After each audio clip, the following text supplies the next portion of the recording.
Hey there everybody, it's Mike DiLisio. Today I'm going to be taking a look at Dice Kingdoms of Valeria. This is a roll and write game set in the ever-expanding Valeria universe, home of games like Dice Kingdoms of Valeria, Villages of Valeria, Quests of Valeria. There's a bunch of them out there. How does this one play? Well, let's head over to the table. I'll give you a brief overview on that, then I'll come back here and let you know what I think.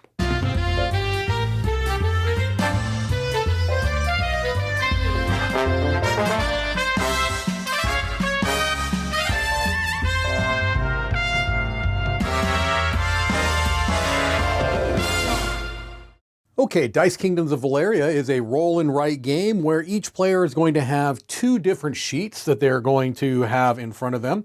They're going to have the castle sheet and they're going to have the forest sheet. This is just a pad. Both of these are pads of paper.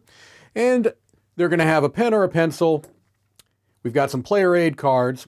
And each of these two sheets are going to have some already marked spots. So in other words, on this castle sheet, everyone starts with their 5 and their 6 citizen already pipped off, so they're filled in. And on this side, the roads, the starting pip for each of the roads are already filled out. All right. So there are some general areas on both of these that you're going to be looking at. First of all is the citizens tableau. That's this area right up here. You've got 4 different guild tracks that are going to be marked off as you are rolling dice and triggering particular citizens.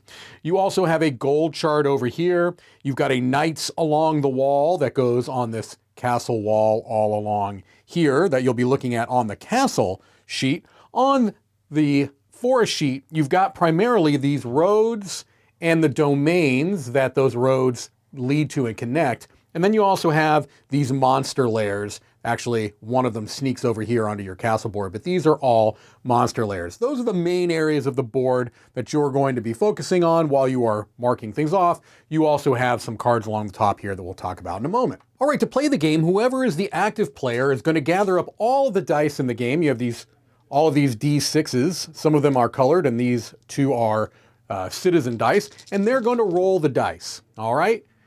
All of the players, not just the active player, are then going to do what is known as the harvest phase, and that's going to be based on these 2 dice that were rolled. So in this case, you're going to be looking at the 3, the 6, and the 9, because you're going to be triggering each die individually and then the sum of the dice collectively.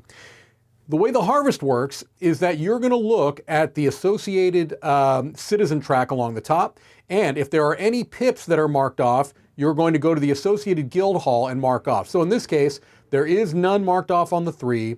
There is on the 6. There's 1 marked off on the 6. So you would look at the associated guild, which in this case is this helmet. There are thematic names for it. And you would mark off the first pip here.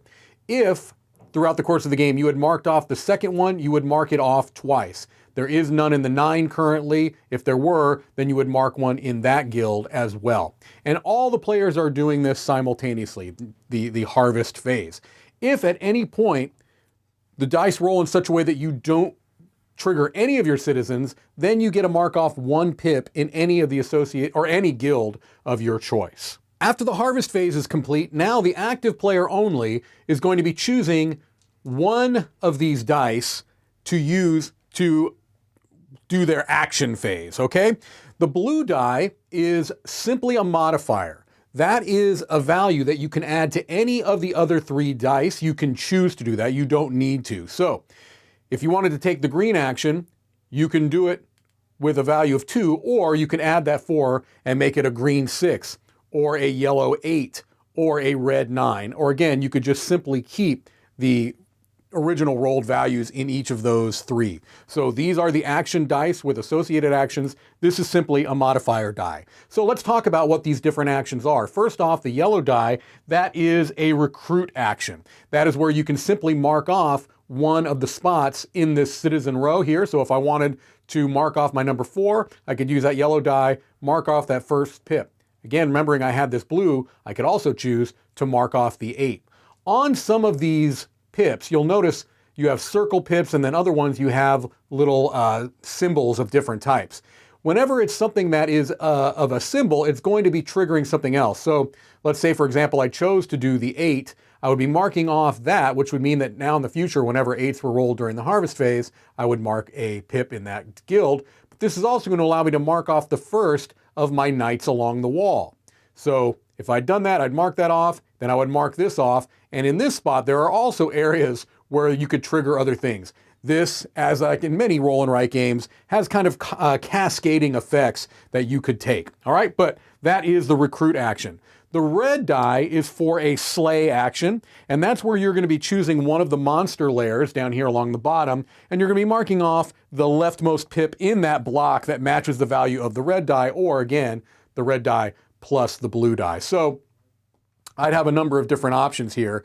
I could mark off here in the 1 to 6 value, and I would get an associated road bonus, or I can come over here and mark that one off, I'd get another road bonus. Or if I wanted to use this as a 9, I could come down here, because it's between 8 and 12, mark off a knight, as I should say, or any of these that would be applicable to that range. So that is the slay action. Finally, you've got the build action, and that's going to be where you are going along these roads, okay? You're going to mark roads on your sheet. You're going to mark pips up to the value of the green die or the green plus the blue die. So you can either go up to 2 pips or up to 6, depending upon how you want to do it. Up at the top, you have these 4 starting roads, all right, that you can choose one of them. So let's say that I chose to add this 4 to a 2, and now I have up to 6 that I could draw. You're going to go until you reach a domain. So let's say I wanted to choose this one. I can mark off those first 3. I've reached that domain. I would circle it, and I would stop there. You're going to stop whenever you get to a domain. You must stop whenever it reaches a domain or a dead end, even if you haven't used up all of the pips. These domains are going to allow you, in most cases, to mitigate your dice in some way. So if I'd gotten to this point, now, in the future, for the rest of the game, I can add or subtract 1 from the value of my yellow die, all right? Flipping them over, things along those lines. Some of these are going to give instant bonuses. They're going to allow you to mark off particular citizens. They may allow you to get one of these cards, things along those lines. So those are the main 3 actions. You can recruit, you can slay, or you can build. And as you're doing that, you're going to be marking off a number of rewards. As I showed you, they might be marking off a pip on a road, a knight along the wall might allow you to take a slay action, or a gold action as well, which also is going to trigger off other things that you can do. These statue cards along the top are going to be gained by these plinth rewards. So you can see mostly here along the in the gold track are ways to gain these statue cards. These are all end game scoring. They're going to give you some ways to gain extra points at the end of the game. 1 point per visited domain throughout the game, for example. 2 points per completed bridges that you have crossed along these roads. Bridges you can see are along here in particular areas on your sheet. Things along those lines. You're going to continue to take actions in a clockwise manner. Again, everyone being able to use the harvest dice for the harvest action, the active player choosing one of the action dice, potentially adding the blue die if they want to take the action until the end of the game is triggered. The end of the game is going to be triggered when one player has marked off all but one of their guilds. Once one player has done that, filled out 3 of their 4 guilds, then the last round of the game is triggered. You'd finish that round so that everyone has an equal number of turns. Then you're going to add up your victory points to see who won. Down here, you're going to see what the main scoring elements of the game are. You would just mark them off along here. You would have your statue cards. The points you're getting from those would be one of your scoring elements. You're going to be looking at the star pips. All of these little stars are just a point at the end of the game. You'll add up all of those. The number of claimed domains that you've gotten on your forest sheet will give you points for that. You also are going to be looking at the monster layers, the total number of victory points. Some of these are victory points that you would gain by completing those monster layers. And then you'd add in those plinth cards. You add those up for your final score. Whoever has the highest score is going to win Dice Kingdoms of Valeria. Okay, so hopefully that gives you a pretty good idea on how Dice Kingdoms of Valeria plays out. So first thing I want to do is I'll just talk about the components. And for a roll and write game, they are at least what you would expect. So you've got 2 pads of full color sheets, because as you saw in the overview, each player is going to have 2 sheets in front of them throughout the game. There's plenty of sheets in the pad, but as almost always with a roll and write game like this, if you feel like you're running out, if you're playing the game that much, A, that's probably a good sign, and B, you could laminate the sheets and use a dry erase marker. That would take care of that issue. But I think there's plenty of sheets in here for the game. The cards that are in the game are of fine quality. The dice are relatively standard D6s, but they certainly get the job done. One thing that I figured I would mention is that they did not include any pens or pencils. I don't consider that a huge deal. I think most times people are kind of expecting that, maybe they'll have to supply their own, even though more and more I am seeing roll and writes come with some in the box. Again, unless you're getting it brand new from a game store, unwrapping it at the game table, and you don't have access to pens or pencils, I don't think this is a huge issue, but I did mention it. Usability-wise, this is what I would consider to be kind of a mid-weight roll and write game. It's certainly not the simplest I've played, and it is not the most complex. In a game, a roll and write of this weight, you tend to have more that you are looking at on your sheet or sheets, and that is the case here. There's quite a bit going on. And it can seem a little bit overwhelming at first. But I feel like usability-wise, they did a fine job of letting you know kind of which reward was which. A different shape for the road rewards and the outline of a meeple for the night rewards and things along those lines. That's very helpful.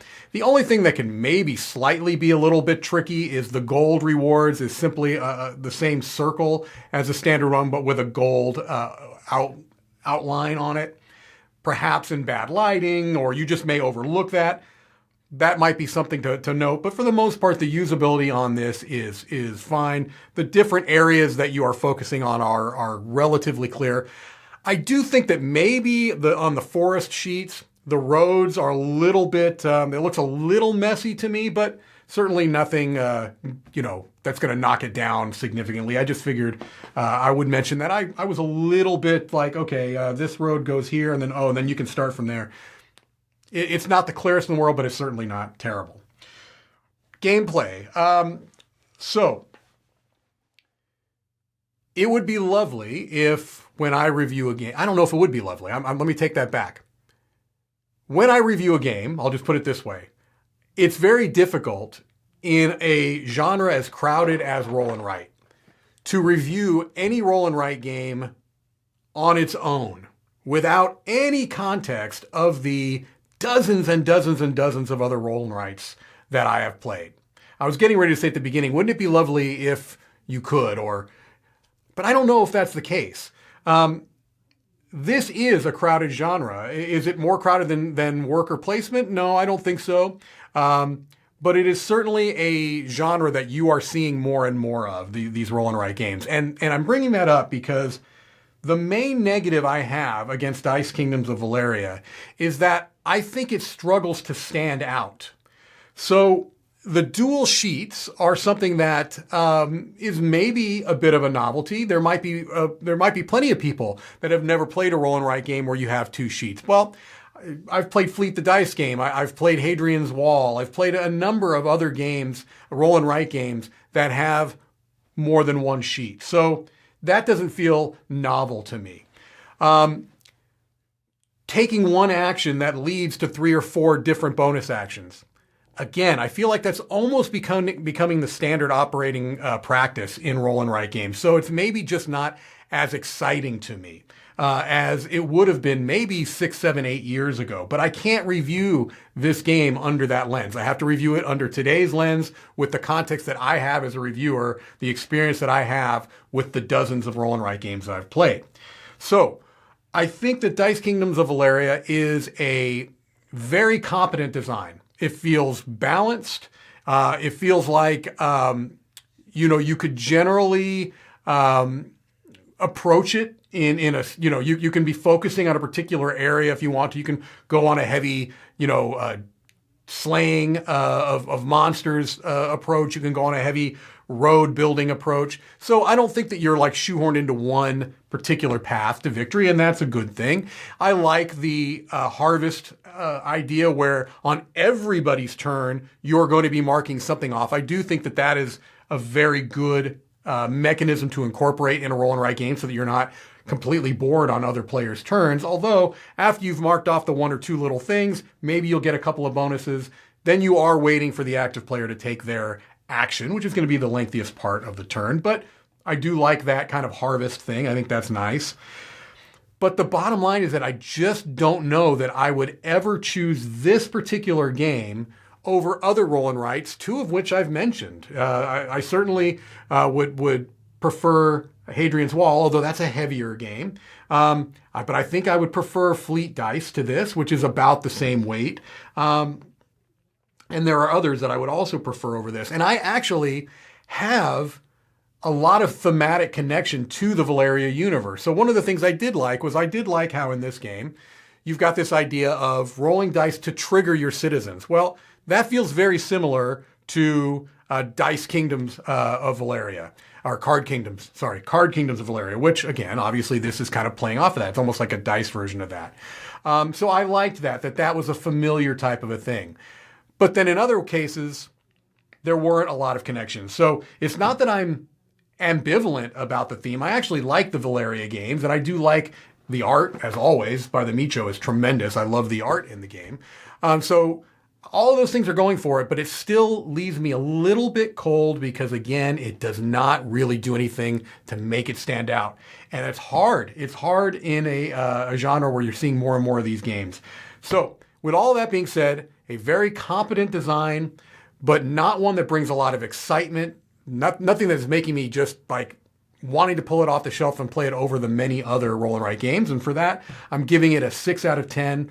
Can't quite give it a recommendation just because it needs to do something to grab my attention at this point in this genre of roll and write. And Dice Kingdoms just doesn't quite get there for me. All right, well, there you have it. It's Mike DiLisio signing off from Dice Tower headquarters.